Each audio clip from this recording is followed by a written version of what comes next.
Coming up tonight, Singapore sees the highest daily spike in community cases since the tightening of measures on May 16th. Finance Minister Lawrence Wong says cryptic or hidden cases are very concerning, with the virus capable of spreading much faster now. And the Lions are ready to do battle in tonight's World Cup qualifier, their first outing as a national team since November 2019.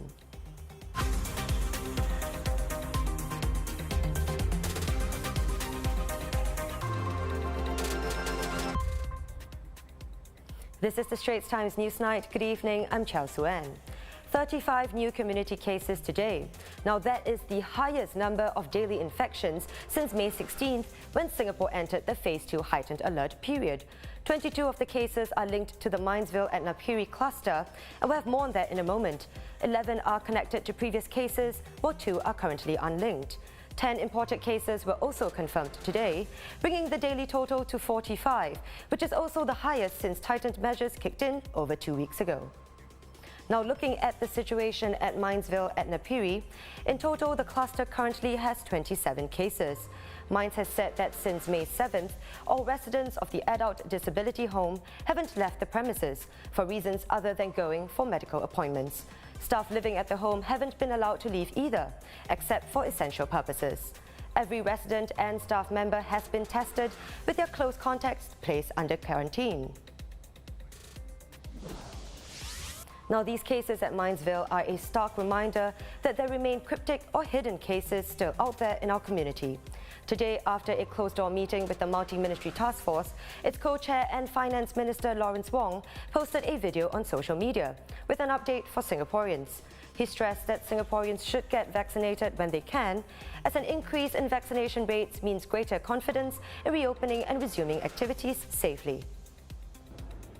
We have been monitoring the situation carefully and considering what are some of the next steps we might take. We are very concerned about the hidden or cryptic cases that are still out there in the community, and the recent outbreak of cases in the Minesville adult disability home is a stark reminder of this. We are dealing with a very infectious and highly contagious strain of the virus, which is capable of spreading much faster than anything we've had to deal with before and causing large clusters to break out easily. So we really need to take the precautions and safeguards very seriously. And I continue to appeal to all of you. Please stay home as much as possible, work from home whenever you can, and minimize your daily contacts. Do book a vaccination slot and get yourself vaccinated as soon as possible. As our vaccination rates continue to rise, we will have greater confidence in reopening and resuming activities safely. Now, the vaccination exercise for students got underway this morning, with priority given to those in secondary and pre-university levels who will be sitting for their graduating exams this year. All eligible students aged 12 and above will receive an SMS with details on how to book a vaccination appointment. Over the next 2 weeks, invitations will be extended to other full-time students, including those in madrasas and special ed schools. We spoke to some students who got their jabs this morning, and here's what they told us.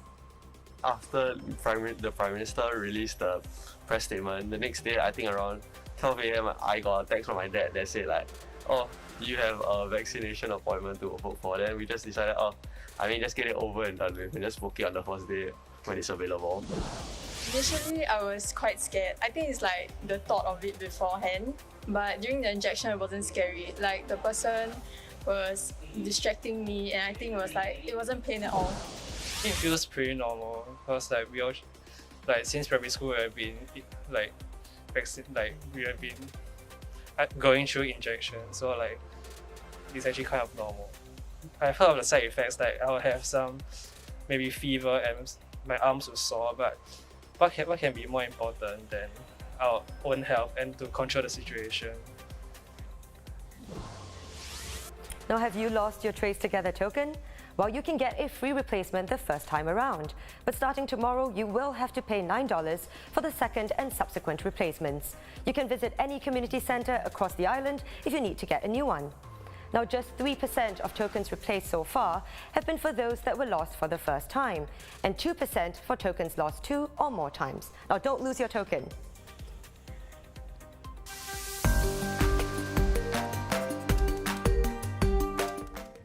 Ready to do battle in Riyadh, Singapore's Lions are resuming their World Cup qualifying campaign tonight, playing in their first competitive match in 18 months. They face Palestine as part of Group D, also featuring Saudi Arabia, Yemen and Uzbekistan. The Lions will be missing key players including skipper Haris Harun, Iksan Fandi and Sufawan Baharuddin. But coach Tatsuma Yoshida remains confident that his side will be going for all 3 points tonight. Our preparation has done, so nothing to change. Even we lost some player. Yeah, it's I trust the player who are in Saudi. It will be big exciting challenge. Yes. Now flying Singapore's flag high, e-racer Alif has won the E1 Championship, a premier simulator racing tournament in Asia Pacific. The 23-year-old, who has been racing since he was 9, proving that he is the fastest man on the grid, beating 27 other drivers in the process. Alif, who represents professional organisation Team Flash, only joined their e-racing team in April. He previously won titles such as the GT3 Championship and the e-racing Grand Prix Southeast Asia tournament. He tells Newsnight the win has only fueled him to strive for more success. I mean, racing against the best in Asia and winning against all of them with a reputable team like Team Flash, definitely I think ranks as one of my best, or if not my best, championship wins. Me being a national serviceman myself, it's been an added pleasure for me to serve the nation as well as to win on behalf of the nation. So yeah, just having my teammate Jason as well as my brother, who's been our a reserve driver. So it's a full-on Singapore team, and yeah, just amazing to see the Singapore flag at the top of the championship tables. The amount of effort that we put in, it's hours a day, it's thousands of kilometers driven on our simulators. So seeing that effort being paid off in championship wins, in prize money, it's definitely going to be a motivating factor to work harder, to push harder, and to try to bring the Singapore flag bigger in the sim racing scene. Now, just 50 days to go to the most anticipated sporting event of the year, the Olympics. Tokyo 2020 has been a long time coming, and it looks like it will be going on for sure despite the pandemic. In fact, international teams have already started arriving in Japan.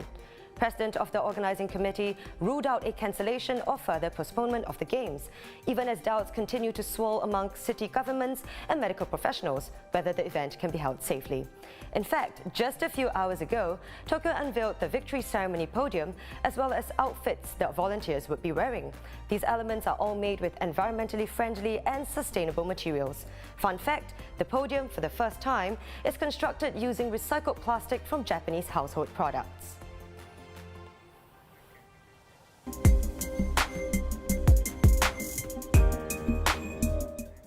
Now, in case you missed it, well, impossible because these are quite hard to miss. I'm talking about Chris Hemsworth's arms. Those bulging, hammer-throwing muscles have set the internet into a complete meltdown after Hemsworth posted a photo on Instagram. He announced that Thor: Love and Thunder had wrapped, but all anyone cared to comment on was his jacked arms. On social media, fans could not get over it, one Twitter user saying that man consists only of arm. Fellow Marvel actor Simu Liu was similarly impressed, saying, "I need to get in shape." The post has since gathered over 5 million likes. And that wraps up the Straits Times Newsnight. Do visit straitstimes.com to see more news and videos. You can also subscribe to our YouTube channel by hitting the button below. Keep safe, and I'll see you tomorrow.